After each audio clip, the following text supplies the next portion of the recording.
One very interesting aspect of irrationality is revenge. And if you think about it, it's really interesting. It's interesting that we're willing to make other people suffer at a high cost to ourselves just to see them suffer more. And if you sit there right now and you don't think that you will ever exert revenge, just think about your last serious romantic breakup, or the last time your boss said something, or the last time you got a letter from some lawyer. And it's really interesting about why we're willing to sacrifice ourselves to make other people suffer. So let's take a step back and let's first of all think about trust. So there's something we call the trust game. And the way to understand the trust game is as follows. You have two players, player A and player B, and we give player A $10. And we say, hey, player A, you can do two things. You can go home with your $10, or you can send your $10 to player B. If you send your $10 to player B, the amount would quadruple. So by the time player B gets it, it will be $40.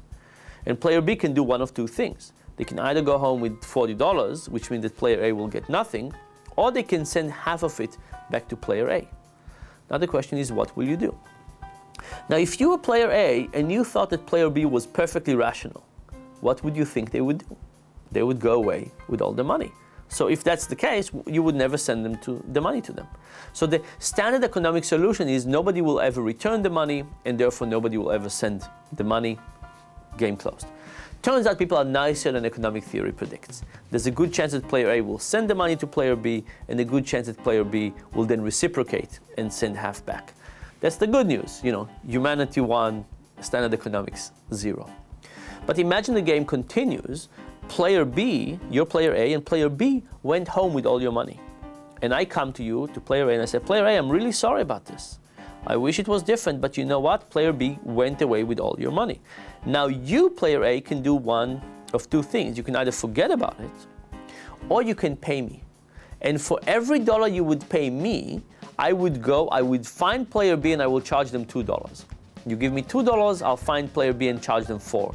And now the question is, would you spend more money? You just lost $10. Would you spend more money from your own checking account to make that other party that betrayed you suffer?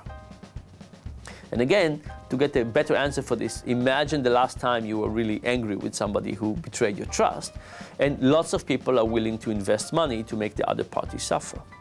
But not only that, it turns out that when people do it, the part of the brain that gets activated is a part of the brain that is connected to reward. Now, why would it be rewarding to exert revenge on people? It's because the reality is that trust and revenge are two sides of the same coin. We are willing to be trusting because we also have revenge. Because revenge in an interesting way actually creates order in society and guarantees that people would be nice to each other.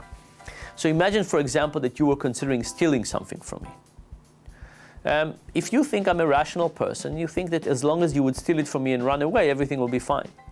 But if you think that I'm a revengeful type, you think that if I suspect you, I will chase you to the end of the world. I will not sleep and I will not rest. It wouldn't matter how much it would cost me. I would hire detectives and I will hunt you down and I will take whatever you took from me plus destroy your house.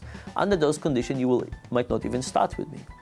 So the interesting idea is that trust and revenge go hand in hand, and revenge, while being irrational, is actually very useful for a society of people who live together as something that rebuilds and maintains cooperation between people. The general story is that companies go a lot around life annoying people. Think about every flight you had recently, or customer service. And what happened is because people get annoyed, they then exert revenge. And companies might not realize it. They might not see how it comes to play. They might not see that the bathrooms in the airplanes are a little dirty, that people are behaving slightly worse, that they're doing all kinds of things to kind of retaliate back. But nevertheless, people have this incredible sense of revenge in order to seek justice at some karmic level. And as companies misbehave and treat us worse, people would retaliate. Now, people don't see it on the bottom line as clearly, but it's there, and it has a big financial effect.